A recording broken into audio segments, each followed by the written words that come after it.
Hello, my name is Connor, and I'm part of the porting team here at Access 4. Welcome to our video on how to submit a porting order. Before we begin, let's go over what you need to create an order.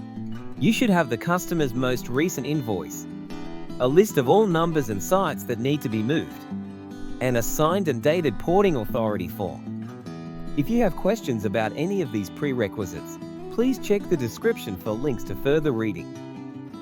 Now on to submission. You can submit a porting order from two locations in SASBOSS. First, let's see how we get there from the Customers tab. Search for the customer that you want to create an order for.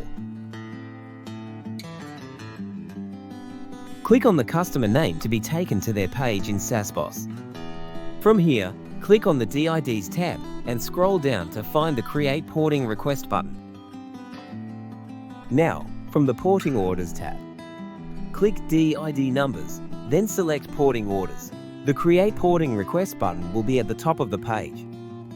Once you click the button, the porting wizard will open. It will guide you through what you need to do, starting with your customer and contact information. Type into the customer drop box to search through your customers in SASBOSS. You will be the primary contact by default. This means all ticket notifications will be sent to you. Another contact can be added if necessary. Please note that contacts can only be chosen from users within SASBOSS. Next, select the porting type. You can select whether the order is for Australia or New Zealand. This will change what number types are available. The next steps are the trickiest. Now is the best time to get your invoice and list of numbers ready to refer to.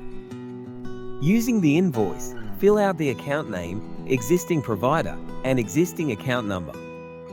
Ensure these all match the invoice exactly. If you have multiple invoices from different carriers, or invoices with different account names or numbers, each one must be a separate porting ticket. Next, upload your supporting documents. For the invoice, make sure that the account name and number are clearly visible, as well as the carrier's letterhead or logo. For the Customer Authority Form, also known as the Porting Authority Form, we have a template available for your customer to fill out. Porting Authority Forms are how the Australian Communications and Media Authority validates customer authorization. Basically, they are a legal document stating that you have the authority to initiate a porting order on your customer's behalf. The last piece of account information needed is the address. You can import the address from the customer in SASBOSS, or start typing in the address and select the correct option from the list. This should match the address on the invoice. If the customer is using a PO box, or if the site address is different to the one on the invoice, use the site address. For example, the invoice may have a Melbourne address on it, but the number belongs to a site in Perth. In this case, it is best to use the Perth address to avoid rejection. Now, we've reached the most important part of the porting order: the numbers. Each number type is a product.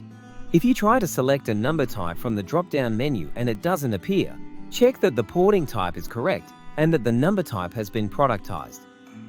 For Australian orders, you will be asked if the port has complex services.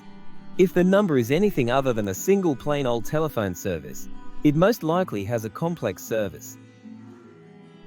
You will also be asked if an exchange-based diversion has been completed. This is only necessary if you are planning to use Fastport. For more information on Fastport, see the link in the video description. If you are not planning to use Fastport, select No. Tick the Import Numbers checkbox if you would like the numbers to be available in your account as soon as possible to begin pre-configuration. Lastly, choose a porting date.